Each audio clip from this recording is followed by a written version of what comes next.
নিজের স্ত্রীদের সাথে বিনয়ী আচরণ করা, নিজের ঘরে যে স্ত্রীরা আছে তাদের সাথে বিনয়ী আচরণ করা, এটা নবীজির বিশেষ এক আদর্শ। মুসলিম শরীফের হাদিস, হযরত আয়েশা রাদিয়াল্লাহু তাআলা আনহা বলেন, মা যারাবা শাইআন কাত্তু বিয়াদিহি, নবীজি সাল্লাল্লাহু আলাইহি ওয়াসাল্লাম তার জীবদ্দশায় কোনো দিন তার হাত দিয়ে কাউকে আঘাত করেন নাই। আয়েশা বলেন, না তার কোনো স্ত্রীকে কোনোদিন আঘাত করেছেন, না কোনো খাদেম শ্রমিককে কোনোদিন তিনি আঘাত করেছেন। অর্থাৎ স্ত্রীদের সাথে বিনয়ী ভাব নিয়ে তিনি জীবন যাপন করেছেন, শ্রমিকদের সাথেও তিনি বিনয়ী হয়ে আচরণ করেছেন। বিনয় প্রকাশ করার 2 নম্বর ক্ষেত্র হলো শ্রমিক, খাদেম, সেবক যারা আছে তাদের সাথে, অর্থাৎ মোট কথা আপনার অধীনস্থ যারা আছে তাদের সাথে বিনয়ী হওয়া।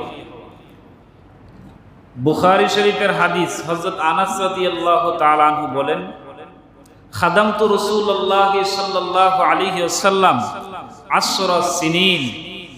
আনাস বলেন, আমি নবীজির 10 বছর খেদমত করেছি, সেবা করেছি।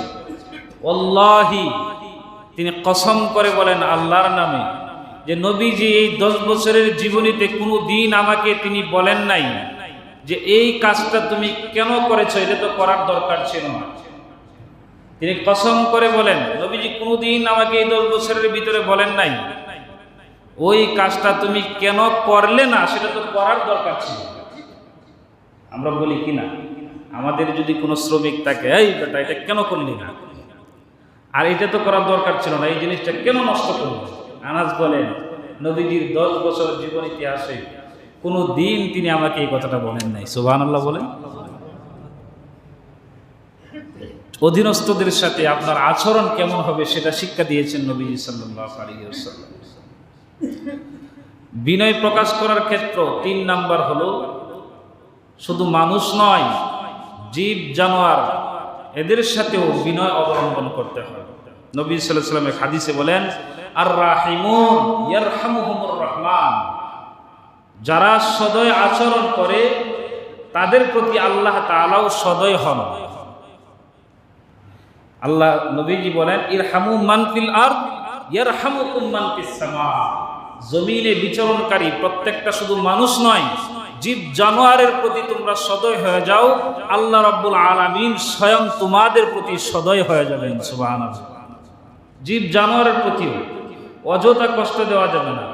রাস্তায় হাইটে যেতেছি, কুকুর একটা এমনিতেই শুয়ে আছে, কোনো ক্ষতি আমার করে নাই, তারপরও লাথি একটা মেরে দিলাম, এটা মুমিন মুসলমানের অভ্যাস আচরণ হইতে পারে না।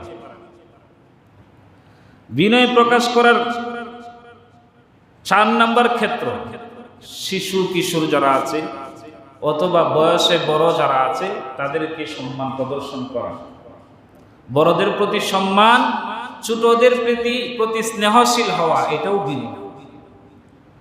নবীজি সাল্লাল্লাহু আলাইহি ওয়াসাল্লামের কুলে কখনো কোনো শিশু বাচ্চা দেখা গেছে পেশাব করে দিয়েছে, কিন্তু নবীজি তাকে কুল থেকে ফেলে দেন নাই, বরং বলছেন যে তাকে ভালোভাবে পেশাব করতে দাও, তারপরে আমি না হয় ধুয়ে নিব।